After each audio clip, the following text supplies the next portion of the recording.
topic tonight is why would I want to be a design leader? And it's a funny kind of question, but it's something that I've certainly been asked quite a few times, and I'm sure many of you have.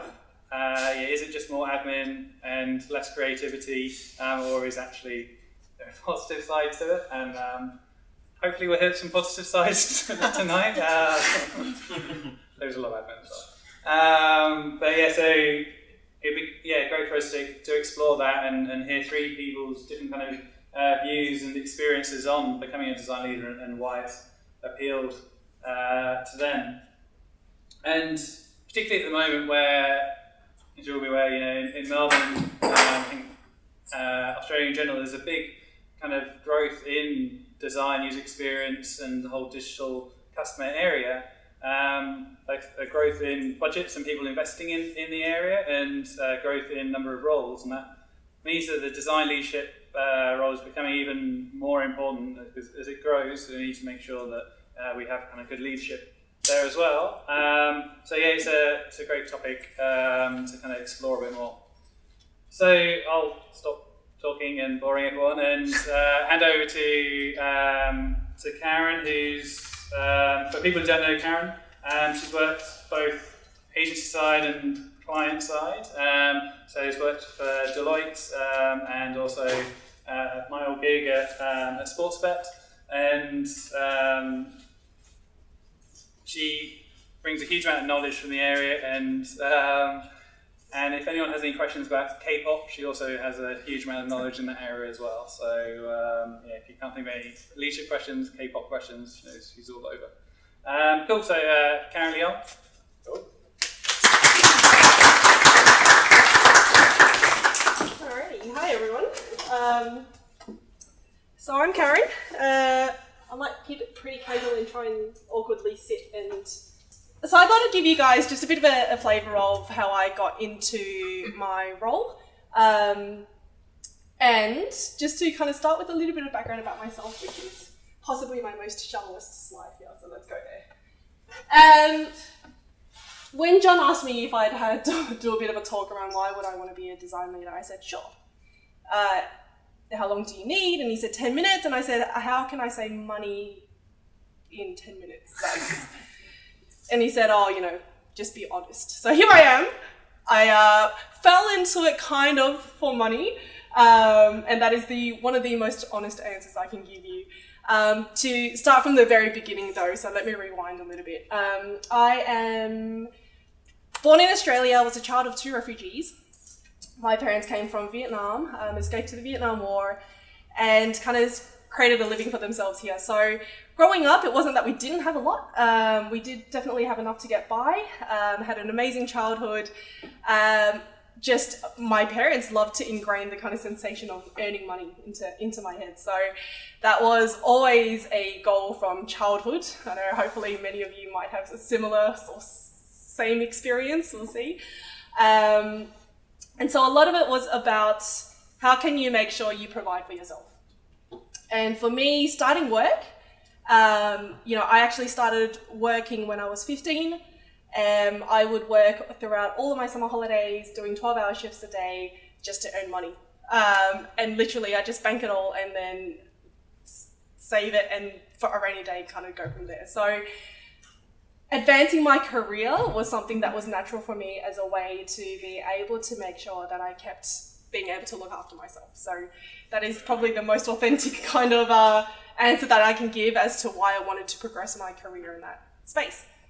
I'll kind of tackle the contracting question versus leadership question in a second as well, and I don't know if that will come up with any of the questions, but I'll park that one to the side because a lot of people do have that question when it comes to, well, why wouldn't you just go contracting for the money if that's what you were interested in? So let me answer that in a separate slide. And then I thought I'd start to talk to you about why it was also natural for me to not be a specialist designer for my entire kind of career. So when I first started at Deloitte, this was the beautiful piece of tech that they handed me. An IBM ThinkPad, indestructible, incredibly durable, gets sticky on the keyboards with all your fingerprints, but otherwise a very, very good machine. Runs Visio very well, if there's anybody in the room who remembers Visio. I'm sure there were tools before that as well. And so as a UX designer, that was my go-to machinery. And that was fantastic, I loved it.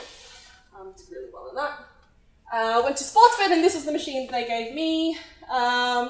Still kind of using it, as you can see. It does the job. I introduced Axure to Deloitte, and then I also took it through into Sportsbet as well and kind of used that religiously. So worked really well off a Windows machine. And then the business got savvy, and then they said, "Did you want one of these?" And I went, "Ooh, okay, so yeah, let's give it a go," because all the cool kids are using Macs, and apparently that's the design tool of choice. So I got me one of these, and then my pinky finger started to get really skinny because I could no longer control stuff, and I always had to, use the command key, and I just didn't really understand how it was all working on the MacBooks.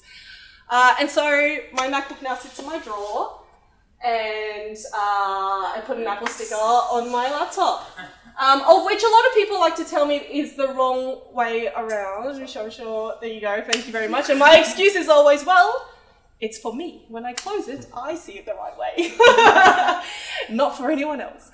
And so in my kind of journey, just from tools of choice, I would say that my path was destined to not be a very credible designer. My entire team uses Mac, and they give me shit about my Mac being in my drawer. So, my top tip for them is that at least I can, use my shortcuts effectively, of which they just laugh and tell me to shut up. So, tools of choice, that was kind of one of the reasons that made me go, yeah, I'm probably not geared up for this gig to be a designer for the rest of my life, because there's so many designers out there that are so much better than I am. This was to remind me, okay, so agency versus client. How many in the room are agency, and how many in the room agency? And so I'm going to guess the rest is client side. Yeah, cool. I won't spend too much time on this slide then, but do come and have a chat to me if you do want to ask any specific questions about the differences between the two. So I was a UX manager at Deloitte.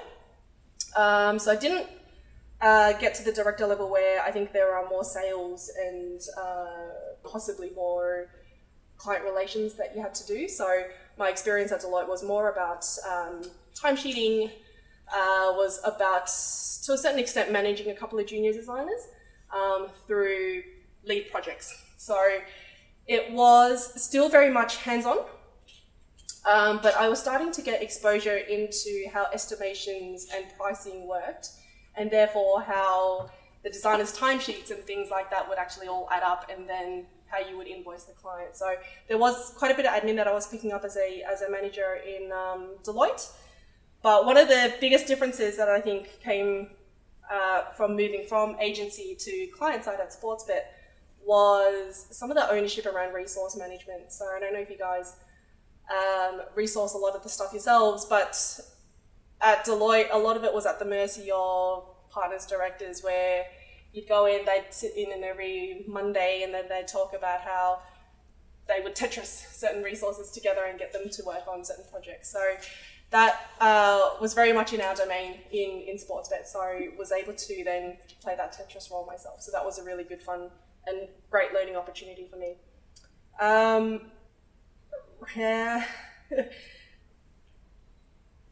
Time frames is one that I'll talk to a little bit as well. So I don't know if you guys have seen the meme around, when you go from client side to agency, the only thing you want back is your life. And they say that, you often work to stupid hours trying to meet deadlines. I don't know, not necessarily the case, and happy to hear from a lot of you guys as well. I think that might be a bit of a myth. Depends on how well run the agency is and how big some of the clients and the deadlines are. But I think the time frame in which you have to get something done is definitely a lot more vigorous. So you work, whilst they're not and sometimes aren't, longer hours, you do get a shorter time frame to produce the work that you need to do. So what I found then, how that translated into the client side, was there was a lot more appreciation to a certain extent, appreciation and time then allowed for research to kind of come through. So you could actually architect that into your work and then say, well, this is the program that I actually want to put together. So that was a key difference for me.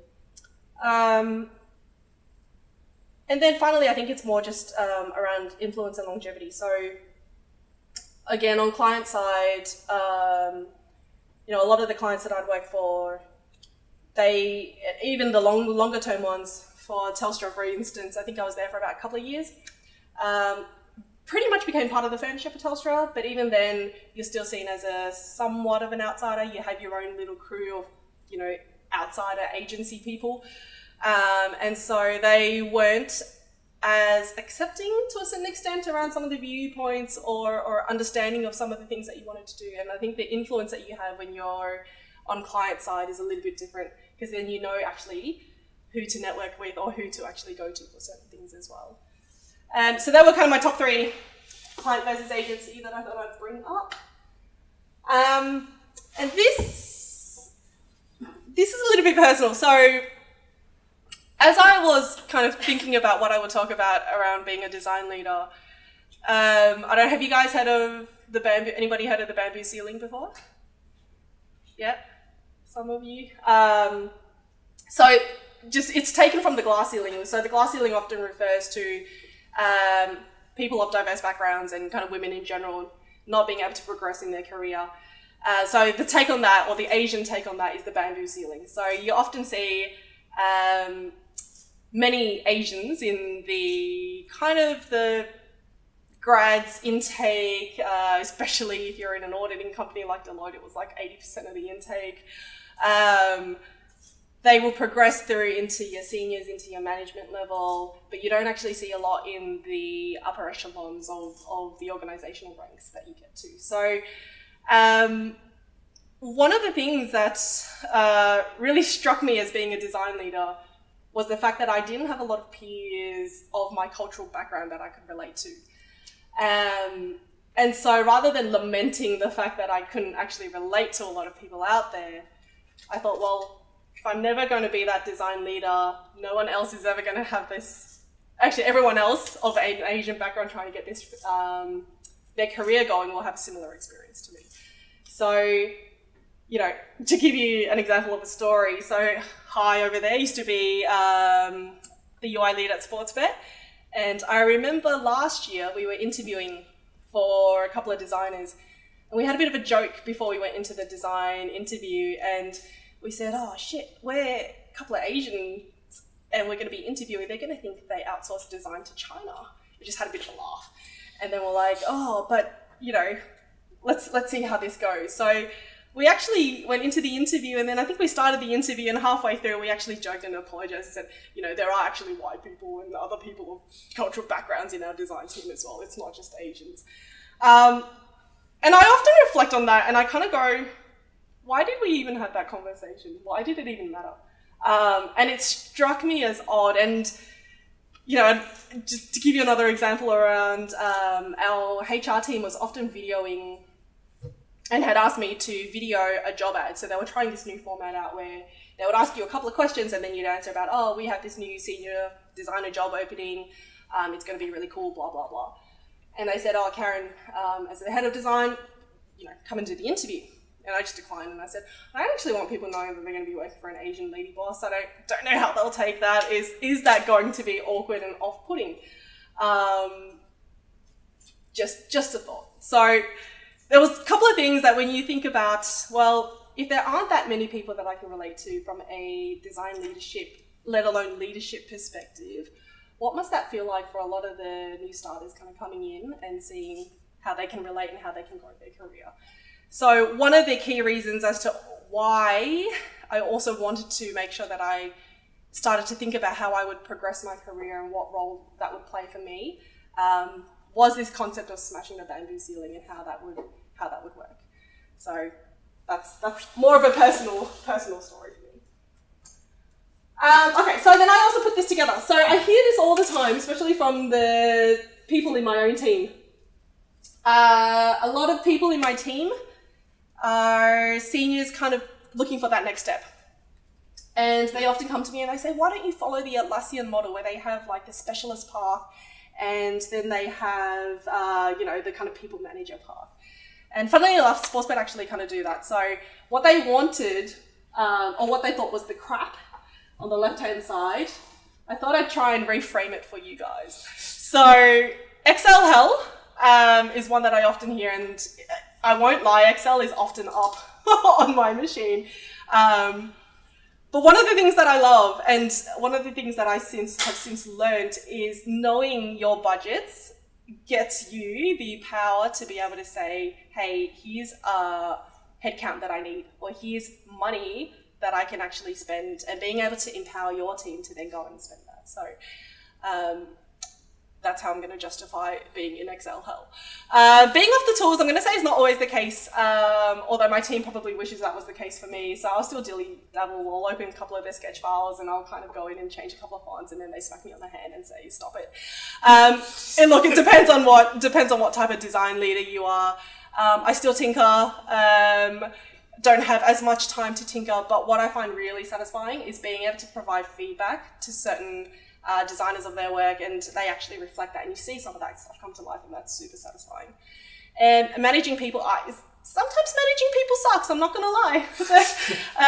If they're bad, they're bad. If they're good, they're absolutely a dream. So, but what I've learned out of that is it's a life skill to communicate, right? So if you communicate well, you're gonna go places. So if you can communicate with difficult people, if you can communicate with great people, you've got stakeholders, you communicate with them anyway. You have to communicate with people. It's just a different way of doing it. Too many meetings. I recently read, I know there's a book out around, how you can reframe your meetings. I've been told that meetings are a design challenge. You just have to think about how you UX a meeting. How can you make it actually better? Fair enough, I'll leave that with you.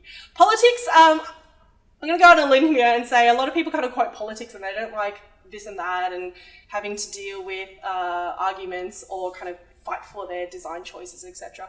And I'd say that that's probably because there aren't enough design leaders. So if you're, in a leader position and there are other leaders that have an appreciation for design, you won't have that problem.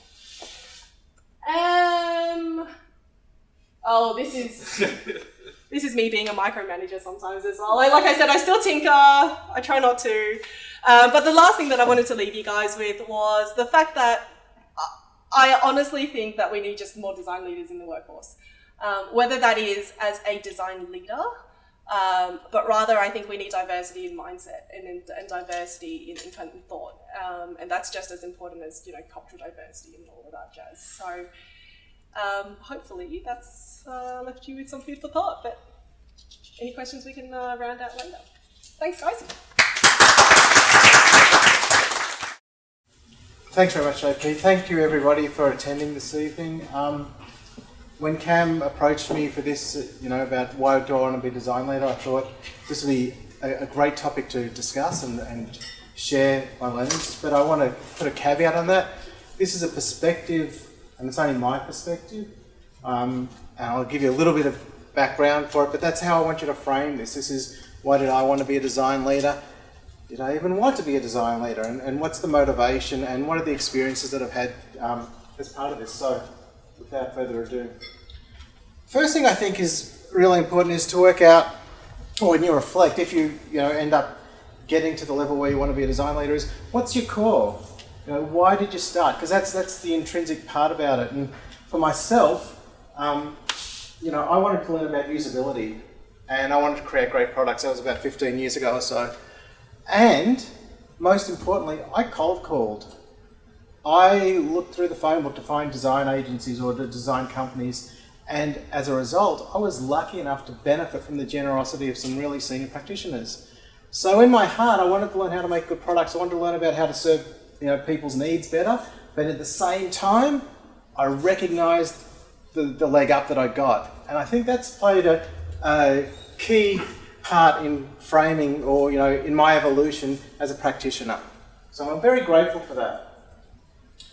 And then I thought, we're talking about what do you want to be a design leader, and I'm thinking, well, people that are attending here, might actually have an interest in this topic. So I thought, well, why do you want to be a design leader? And there might be, I sort of racked my brain and thought there might be 3 avenues to this. There might be more. You might be at a juncture in your career. You might be at that crossroads, and we'll talk about this a little bit later, where you've practiced long enough, or not long enough, but for a formidable time, and you want to take that next step. So you might be at a juncture trying to work out where you want to go, and hence, why would I want to be a design leader? You might be in an organisation where there has since become a vacuum, and there's no great design leadership, and there's an opportunity for you to step up there. That could be a motivator for you as well. Or you could just have an unbridled ambition and, desire to, move along in your career and seize the reins. They're all, well and good. But that's sort of like how I wanted to put this out to you. But regardless of the path you take, you'll never be 100% prepared. Nobody comes in, as we all know in this career, nobody's got a Bachelor of UX. Nobody's got a Bachelor of Design Management, okay? You'll always be learning as you go along. So, I just said design management. I think I gave away half the game. I looked this up, said, what is design leadership? If I'm going to talk about design leadership, I better have a stance or an opinion on it. I looked it up. And there are 2 distinct trains of thought about this, or in recent literature. So, one is design leadership. It's about, envisioning the future and manifesting strategic intent, directing investment, and managing corporate reputation and brand, and creating and nurturing an environment of innovation and training for design leadership. These are all great, grand, lofty goals. But the contrast was, they thought there was also design management. And that's about aligning design strategy with the corporate brand strategy, managing the quality and consistency of design outcomes, and enhancing new methods for UX and creating new solutions for user needs and differentiation from your competitors' designs. This management seems a little bit more tactical. Okay? And Karen mentioned, why don't you all go the Atlassian route, So I ask you, if you want to be a design leader, or maybe it's a design manager, is your organisation set up that way? Will you have the avenue and the pathway to go there? Because if they're not set up, it'll be a challenging path. And, as I caveated at the beginning, my experience has been we've just gone through a cultural or a structural change within Isobar, and we are following this model somewhat. So we've got juniors, mid, seniors and leads. And if you want to be a craft lead, they take it more about talking about the quality of the work and the way that you empower your team. And if you want to be a specialist, that's about extending the Isobar offering in new areas. So you've got to be a bit more self-directed and self-sufficient in developing and selling your own pipeline of work. And this has been a topic that I've spoken about with Amir as well. But something's been in my head for a long time, is there's a difference between selling design and doing design. Okay, and I think that's almost encapsulated in this notion of the specialist and the craft lead. So, I don't even know what the next, I can't even remember, it's my journey. Oh yeah, okay. So, at Isobar, when you, what's the word? Presented with an opportunity to progress your career, you have to make a presentation to the leadership team, to the board. And I made a presentation, and probably by my nature, by the way I speak, I'm not a very A-type personality. I'm a bit more reserved. But I had some wonderful feedback at the end, and the CEO said to me, Simon's that was great, and I said, yeah, I just don't feel like a leader. He says, look, there's 2 types of leadership. There's people who are, this is the direction, we're heading that way, let's go. And then there are other people who look under the hood, figure out what's wrong, say, this is what we need to do to fix this, let's do it. And that's me. So I'm not, and I've worked with a lot of design leaders before me, and I've been blessed. I've had wonderful opportunities. I've moved companies to follow some people because I wanted to learn from them. They were the inspirational ones. I'm not being self-effacing, but I know I'm not as inspirational as those other leaders. Okay, but I'm pretty good at finding out this is what's wrong, or this is where we're lacking, and these are the things that we can do to fix this and work as a team. So they're the 2 types of design leadership, which I think might align with design leadership and design management, but I don't view them as mutually exclusive. there are elements of both that can be combined. And I think that's the value that you bring as a practitioner and as a mentor for others. So here's the Toto reference. If anybody knows Toto, it's not just Africa, they've got a deep catalogue. But I never wanted, that's from a TV show a friend sent me, but I didn't want to be the man. I always, if you ask, as a student, so I did have a bachelor, I got a music background, and I always wanted to be, as a younger adult, a session muso. I didn't become a session muso, but a session muso is a musician who plays on the albums for other people, and they make them great. They're the unseen faces. I don't want to be the man, I want to be the man behind the man. And you may not know who Toto are, but you know their music. So they've played on a multitude of albums. Big one there what is it? That part of the centre, the biggest selling album in history. They're huge, but that was never my mandate. I didn't want to be the front man. I wanted to be the one that made other people great. And I said that in my presentation to the board. It was like, I'll make this team great. And I think that's part of the empowering thing and the motivations for me as a design leader. And I'm oscillating. Am I a design leader or am I a design manager? I'm going to use design leader in its holistic sense. I don't consider myself to be an inspirational, let's go this way leader. But for the sake of this presentation, that's what I'll use. So I said I'll make this team great. So that's my story, that's my background. Now you're going to want to know, I presume, my perspective on leadership or heading up a design team. And my perspective that I can share is within an agency. I started client side, I had a great team I worked with at Telstra, I learned a lot there. Then I went to a consulting firm, I went to Stanford, I learned a lot there as well. So I had this client side, I had this consulting side, and now I've worked in an agency. And I feel like I was the frog that got boiled because I woke up after 5 years, I'm like, shit, I'm selling t-shirts and things. I didn't realise that I moved to the agency because I wanted to work in a great design team. The work was secondary for me. I didn't, perceive myself as to be going rah, rah, rah. But the higher I got, the more I understood that this is a business and you have to help that business to survive. Well, not survive, but to thrive and to win good work. Because winning good work means you can build a good team. And building a good team is what it's all about, I think. So, my perspective on being in an agency, what are you going to get? Tell me, come on. What am I going to do now? This is very easy. I'm going to give you the good, the bad, and the ugly. So the good is this. There's many great things. You need to be organised. I find these things enjoyable. This is, again, personal perspective. I like being a mentor. I like helping the team out. When I can. I don't know all the answers, but I like, being an enabler there. I like fostering collaboration. I think contributing to culture is important. The way you shape your team, the way you conduct yourself, it has an impact across the rest of the business. I like being able to define our offering. I shouldn't say I. Sorry, this is just my perspective, but I think as a leader, it's a valuable skill to do, to be able to define an offering. Because that means you've got clearer communications, that means you've got grounded understanding, and that means it's easy for them to sell, and it's easy to measure against. I like shaping approaches to work. That's important, because then we get briefs in, it's like, they've asked for this, they've asked for A, but what they really need is B, C, and D. Let's tell them that. I think that's important. You need to have that perspective. It's good to be able to ensure quality. It's good to keep the team on their toes and pull our socks up. And I don't know all the answers, but it's just a great part of the position. Identifying where we can improve, putting plans in place to do so. Providing opportunities to develop. I love the mentorship. Fighting for team members. Here's a nice little story, or what I thought was a good story. One of my proudest moments was last year.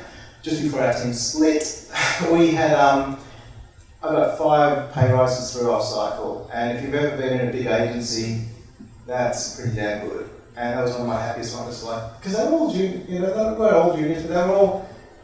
I think, and I'm sorry if there are any juniors here, but I think you get screwed. I think the agencies take advantage of it, and I was very happy to be able to push for that and get it across the line. So I like going into bat for them. And if I can, I've got one at the moment, I want to save it as well. So I feel a responsibility there. And I actually like the interviews and hiring process because that's how you build a good team.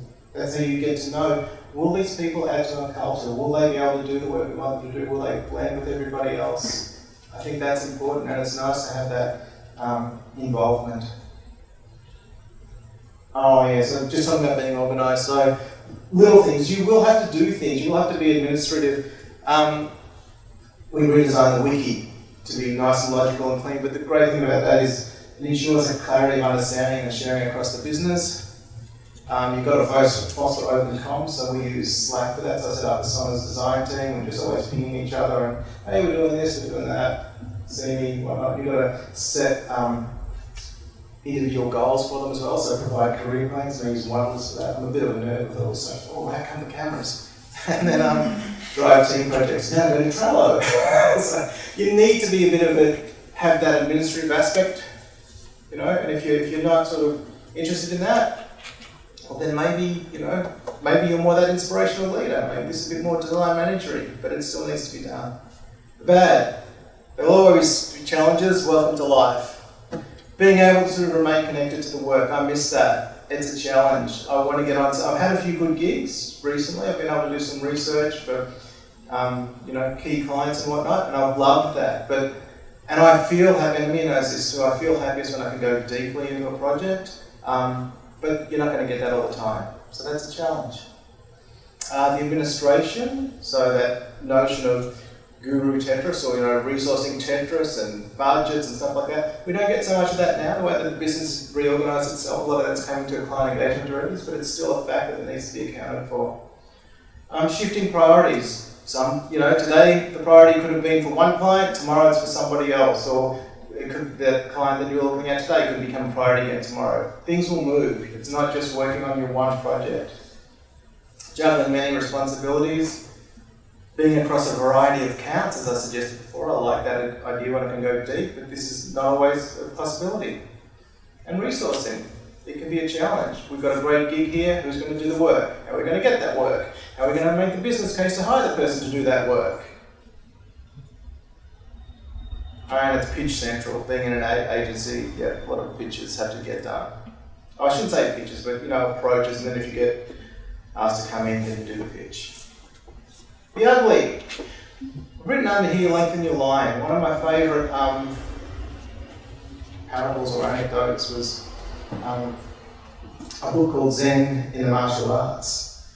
And the reason I've written lengthen your line, I just want to share this with you, but there's some ugly side to, well, it's not an ugly side, but it's a side that I don't particularly find agreeable.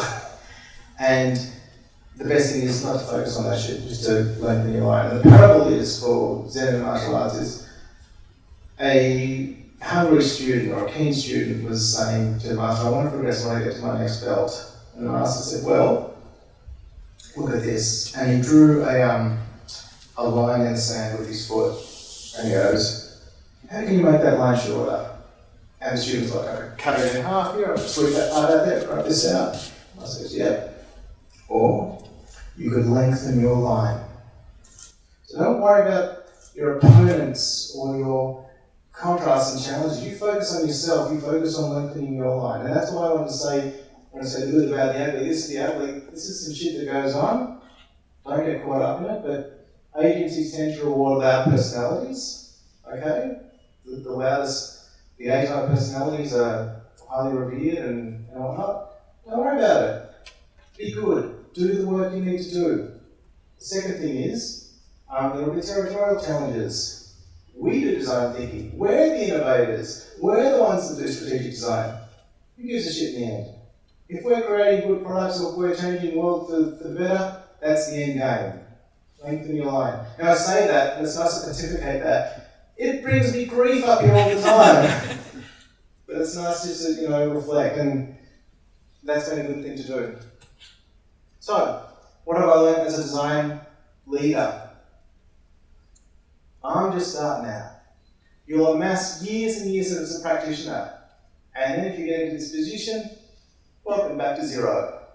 You know what I mean? So, you'll have to learn. Now, that's what the business might think. Someone as a practitioner, he knows it, and now we're putting him in this leadership position. I think I've got a shitload to learn still about being a good practice, practitioner. I don't know whether you can see the dotted lines in that light grey, but that's a long way to go still. I hit so much, I looked this up and I found this on a Medium post. I've got all the, from Envision rather, I've got all the references at the footer of them, but I hit some marks. They said you've got to be an active practitioner, not too bad, you've got to be a coach, I like to think I am, a team player, open-minded, able to provide actionable feedback, yes, capable of adapting tone, probably not, I can get a bit reserved, a little bit close, I'm not dynamic. A dealer in hope, maybe not, I've probably got a bit more pessimism than optimism in my personality. And you've got to be a collector of collaboration partners. I think I'm reasonably good at that. I like that. So some marks I hit, some I don't. But you know what? This is the touch point. Keep coming back to it. What am I doing? What am I missing out on? And I didn't really consider the breadth of literature that had gone into design leadership before I had to, amass some thoughts for this talk. But that's been really refreshing for me and a bit of a shot in the arm. Yeah. Within the agency, when we talk about good teams, the best ones I've seen have been co-creative. They're not it's not genius design, they've been collaborative, they're open to being iterative, but we all do this as practitioners, but it's good just to remind ourselves of good teams to do that. They're cross-functional, there's diversity amongst them, and I don't mean just in race and gender, I mean in what they bring to the table. I mean, you've got some engineers, you've got some devs, you've got some strategists, you've got BAs, you've got project managers, you've got account directors, you've got UXs. It all helps. That's what you need. You need that mix. You need that diversity of thought. You need that ability to collaborate. And the most important thing is they speak the truth to each other. They feel safe doing so. Okay, it's in an area called radical candor. And finally, I actually value the human connection. Now, this is a quote from Simon Sinek that I ripped off last night. I didn't rip it off, I quoted him, but I found it last night. But great leaders would never sacrifice the people to save the numbers. I believe in this. They would sooner sacrifice the numbers to save the people. And he gave a great anecdote about this, but I can't recall it exactly, and I'll botch it if I try and recall it. But the point is there, I feel invested in the team, I feel invested in the people before I have an allegiance to making budget. And as a consequence, when the people feel safe and protected by leadership and the organisation, the natural reaction then is for them to trust and cooperate. And I think that's important. If you can provide that safety and that nature where they feel comfortable, it's only going to benefit business. But if they feel undermined or if they feel threatened, people are going to withdraw and react differently. So, to bring it back, the topic was, why would I want to be a design leader? This is my reflection. You remember at the beginning I had my core, I wanted to learn about usability, I wanted to, I was blessed by having some mentors or some people that at least gave me the time of day. Okay? I want to help build careers for my team now. Somebody help do it for me, that's what I want to do. And I want to foster a collaborative approach to problem solving. I think collaboration is bloody awesome. We all want to solve problems, we all want to build better products, we all want to create a better world, what a bloody cliche that is, but we're here for good reasons, okay? And so that's it, that's my core, but you've got to have a core as well, and then you've got to make a decision about where you're headed and what you think will help you the most. And I was going to use the Kevin Spacey quote, but I thought Kevin Spacey's a bit off right now, so I used Jack Lemmon. But no matter how successful you get, always send the elevator back down. I was really lucky, as I said. I made some phone calls. I had some really, some very wise people, older than me, hard to believe, but they gave me a lot of advice, which was great, and I'm grateful for it. And if I can do that for anybody in my team, all the better. And finally, Sinek, it's a choice, it's not a rank. Okay, it doesn't really matter what your title is. Are you a craft leader? Are you a design director? Are you a UX head? Who gives a shit? What are you doing for your team? That's what matters. Thanks very much.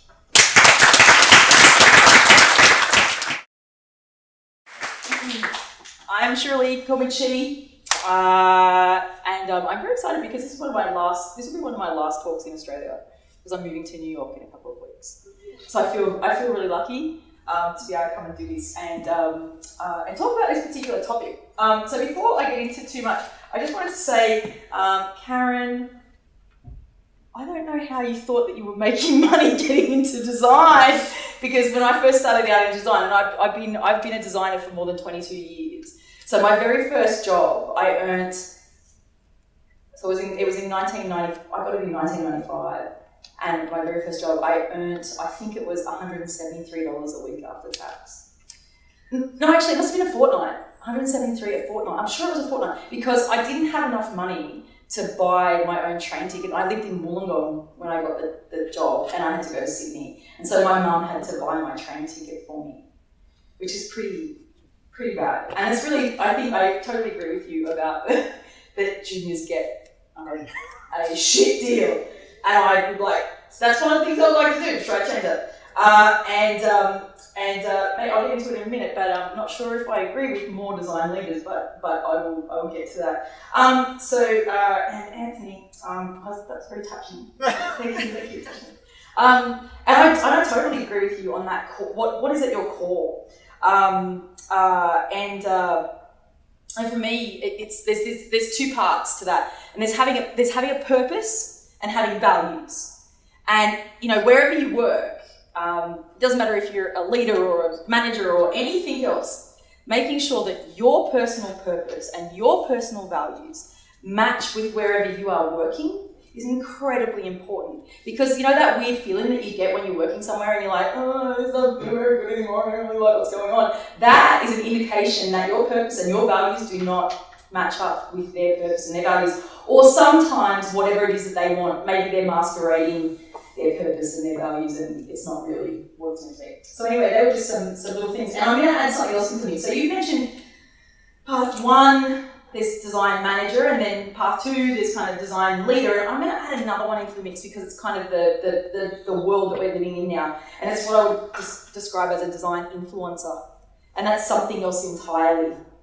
And all three of those things you can have a mixture of all of those things, or you can have just a bit of a flavour of one of them or something else. But I just wanted to kind of pepper those out there. Okay, so let's get into things. All right, so when I was thinking about this topic, I was like, okay, what is a leader? What makes someone a leader? So we're going to have a bit of fun right now instead of just you guys sitting there listening to me, boring old me. What I'd like you to do is I'd like you to grab the post-it notes and the Sharpies that are on the seats. So grab yourself some post-it notes and a Sharpie. Alright? Got one? Everyone raise your hand when you've got it so I know that you've definitely got them. Everybody. Yeah, cool. Alright, so I would like you to draw what a leader looks like. Yeah, it could be anything really. I mean, it could be a person, could be your mum, could be anything. But I want you to draw your interpretation of a leader. Go for it, and I'll just keep talking as you're drawing for a minute, so that we don't get slowed down. Because then we're going to do something else after that. Okay, and I also just want to mention, Anthony, that that massive literature I've probably been adding to that pile of nonsense. It's very interesting because when you do go digging for leadership info, there's a lot of stuff out there, and leadership is like a big thing. It's a huge market actually at the moment to be a leader. Alright. Yeah, there's a huge market for leaders. Seriously, there's a lot of followers. When you have drawn your leader, put your hand up so I can see. Everyone really? Just a few more seconds. Okay, for those people who have drawn their leader, if they have a name, you can write it on there just in case we need it. Now take 3 post-it notes. And on each post-it note individually, write one word that describes what quality your leader that you've drawn has that makes them a leader. Okay, so one word each. One word per post-it note.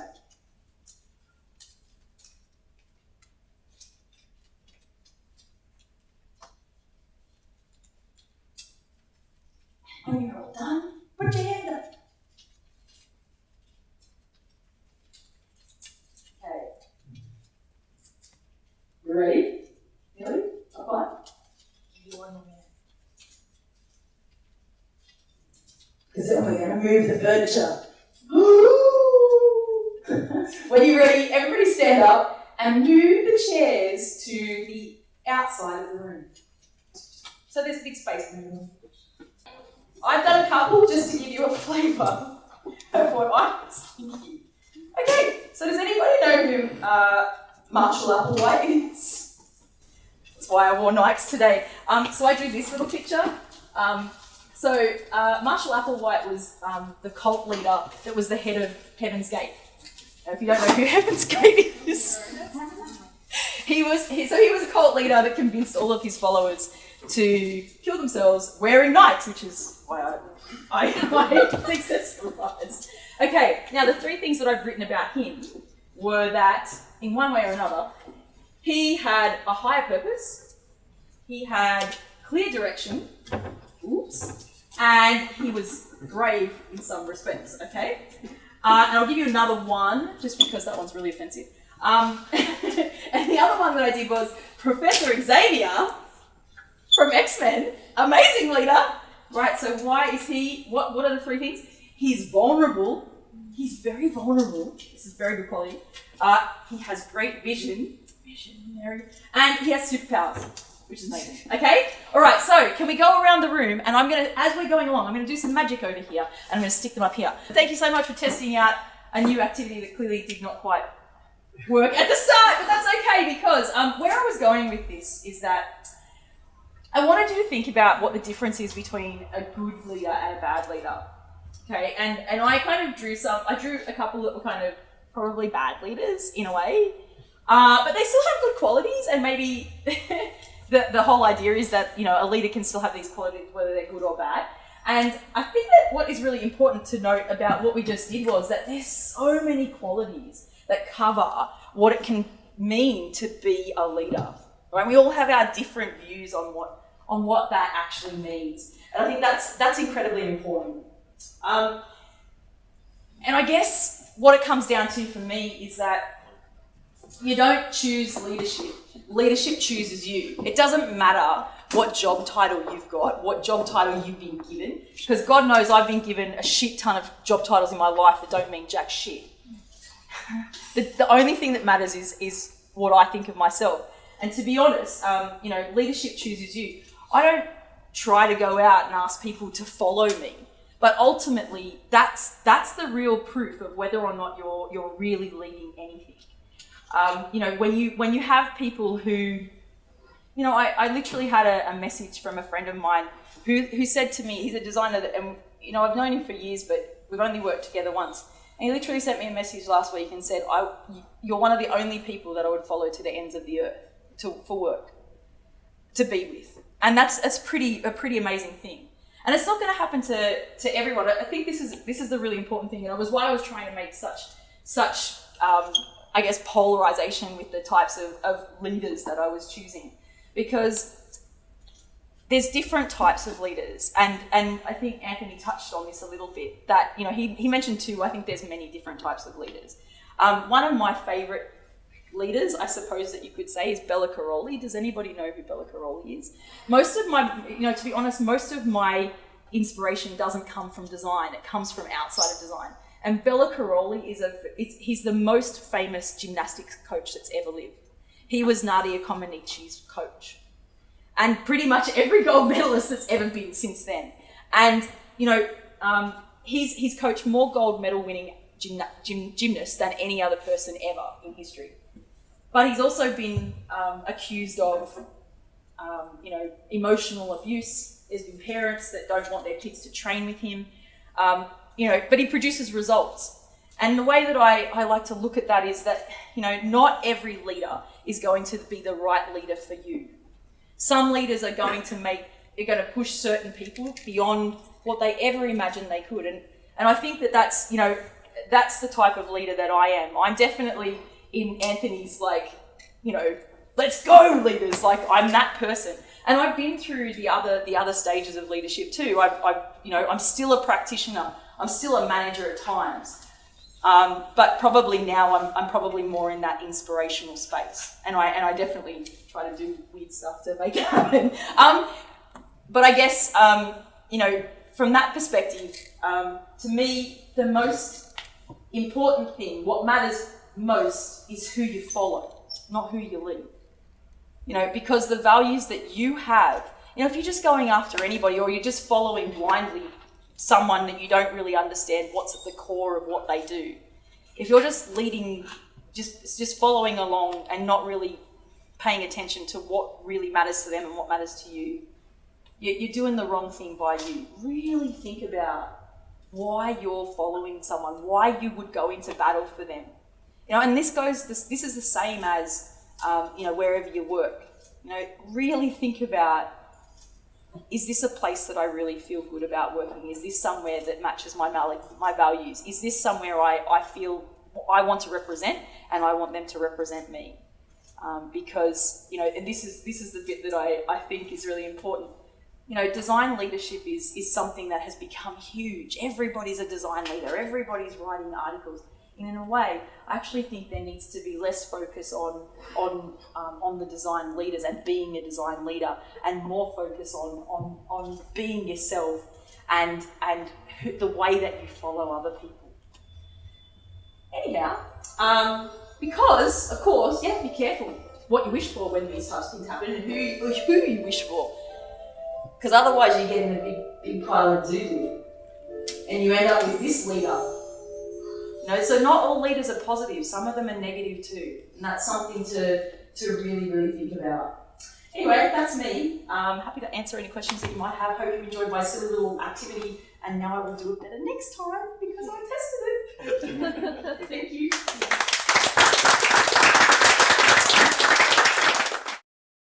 So yeah, three fantastic talks and good kind of all very different kind of leadership roles and kind of ways in that. So I've got a few questions, but I'll open it out for, does anyone have any questions for?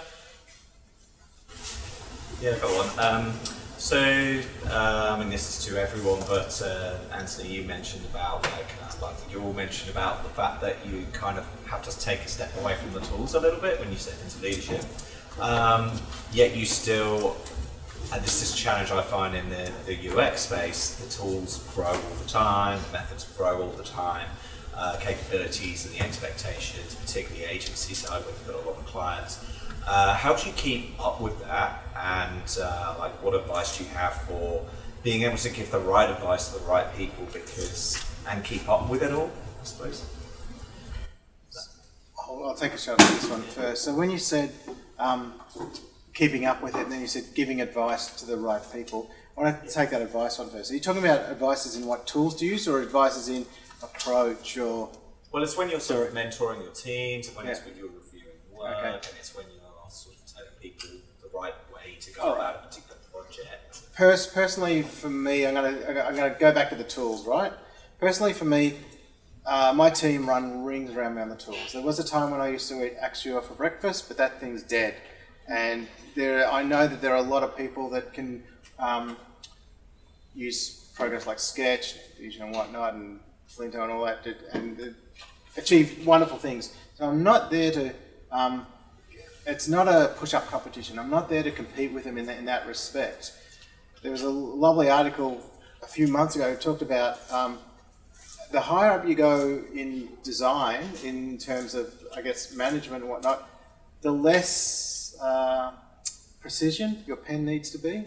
So you might be starting with a pencil, then a fine liner, but at our stage, it's just like it's a big fat whiteboard marker, and that's how we communicate our design. So the exactness of the tool doesn't really, I don't think it matters so much. What matters is helping them set approaches, or helping them work out a way to solve the problem that they're facing. So I know that my team are quicker than me at the tools. I'm comfortable with that. It's not something I need to be focusing on. I should be focusing on different things. In terms of advices and what tools to use, I'm still learning. We use Slack, we share around. I love usability testing. We're currently trialing something called Look Back. And like I said to one of my team members, this thing could be really helpful for us. Can you go run, next time you run UT, can you run it for me and see and feed it back? What do you think? And then I'll do the assessment and say, yeah, this is worthwhile getting. So we don't have to have all the answers. We need to be enablers. was going to say, I'm a big believer in reverse mentoring, and I think that's the best way to kind of stay up to date, because you're never going to be able to stay up to date with everything that goes on. So most of my guys post articles, they'll post tools, they'll post things like that, and then we have capability leads, we assess all of that good stuff. Like every year we assess tools. I mean, there's always something new and shiny to look after, and it keeps the team going for me. I think my team like trialing out new tools and seeing if it's effective or not. And so, you know, part of my job is to enable them to do that.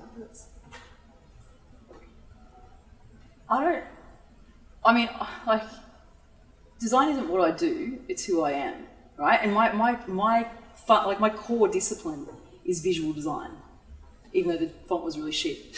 That's another story. I still to this day use visual design every single day, and like, don't even get me started on how powerful visual design is, because that's something else entirely. So I use the tools every single day, and I'm in executive leadership. And it is part of my practice, and it is part of my leadership style to use those things, whether it be making videos, animations, I don't know, making a display, an installation, whatever it is, that's me. And this is what I would say to that, I guess, that there are no rules for inventing the future. So I'm looking to the people who are in my team to give them permission to go forth and find the craziest shit that they can find to bring to the table, because that's where the best stuff comes from. So I don't know if there's any hard and fast rules about tools. They're just tools, and there's going to be millions more by the time the next wave of future hits us. Cool. Thanks for your talk. I was just kind of wondering, what do you believe your success measures are of what you believe user design leadership means to you? Anyone? I need to think a bit. I think, the guys spoke about values and how that resonates with you.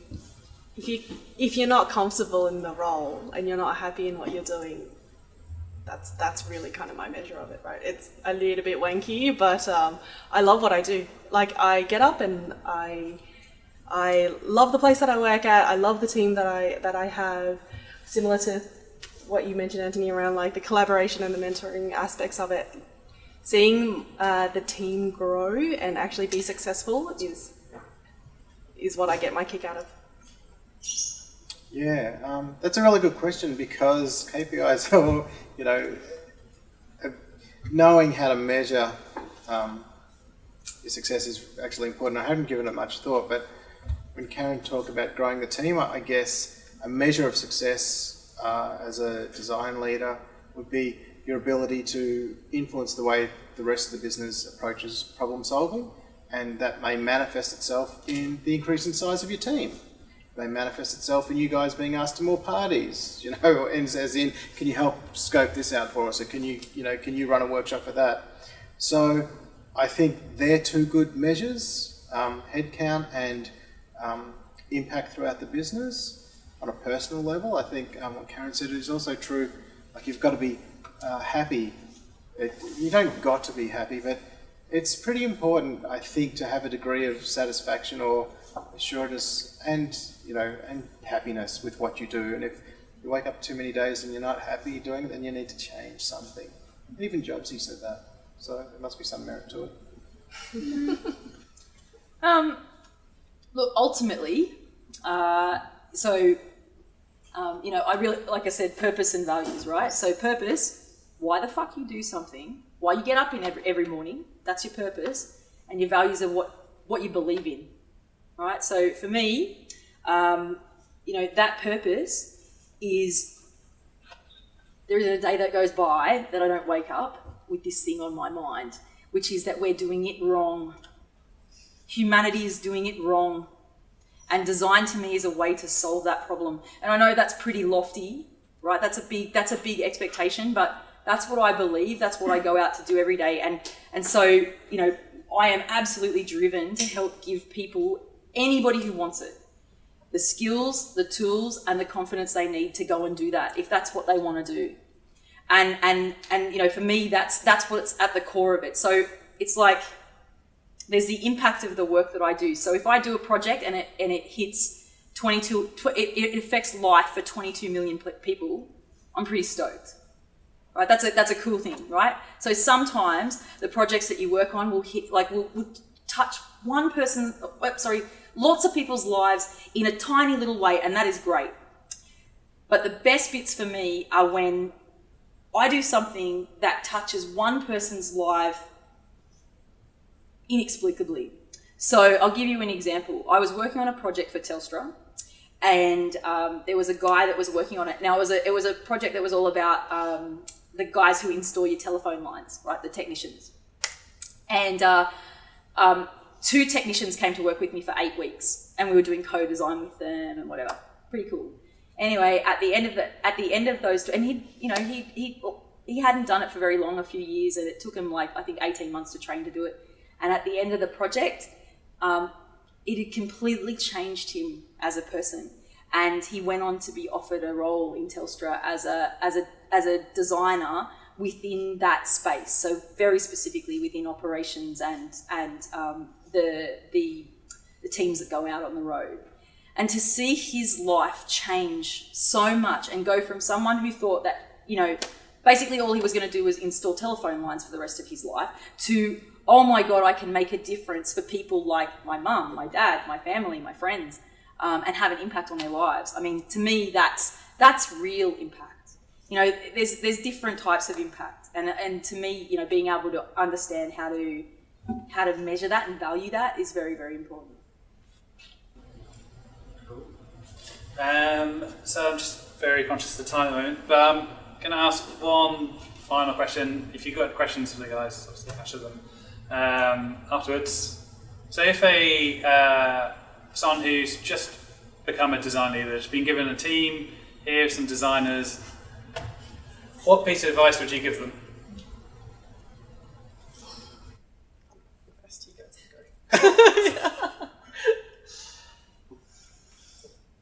Want me to go? Yeah, I'm thinking still. All right. Look, I mean, if you get thrown a team of people and you're like, there, lead them, be their manager.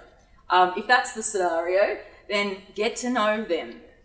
Get to know every part of what they are like, what they are about, what their purpose is, what their values are, what matters to them. Because as a design manager and as a design leader and as someone who is shaping the work that you are doing, you are able to then shape the work around those people. If you know their skills, if you know the tools that they use, if you know what matters to them, you can then manipulate, if you like, the projects into something that is going to be a project that those people are going to want to do.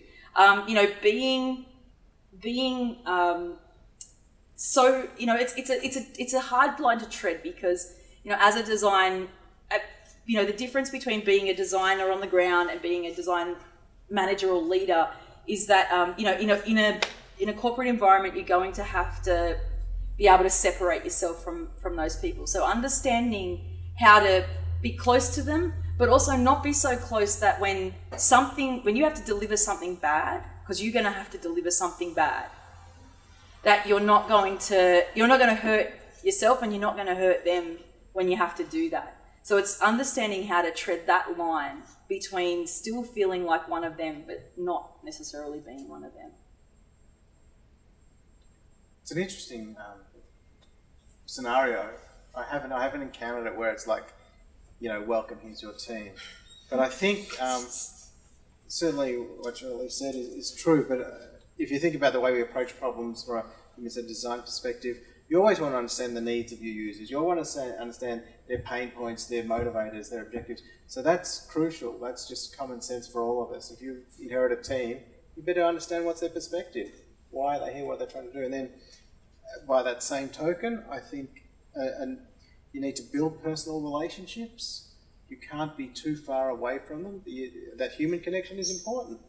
And then I think you need to set goals with them. You need to be invested in their future. If you're invested in them, they'll return it. And it's not a matter of doing that for, what's the word, quid pro quo, but it's a matter of just genuine interest. okay, we're in this position, you want to get to your next part of your career, let me help you do that. So get to know them, be invested in them, and I think finally, just have a sense of humour about it. I can be pretty damn serious sometimes, but I like it when my daughter says to me, "Daddy, it doesn't matter." I think it's a good reality check, you know. Have some humility. Yeah, nice one. I'd say if someone was in that position, I'd say don't get too caught up on being a leader.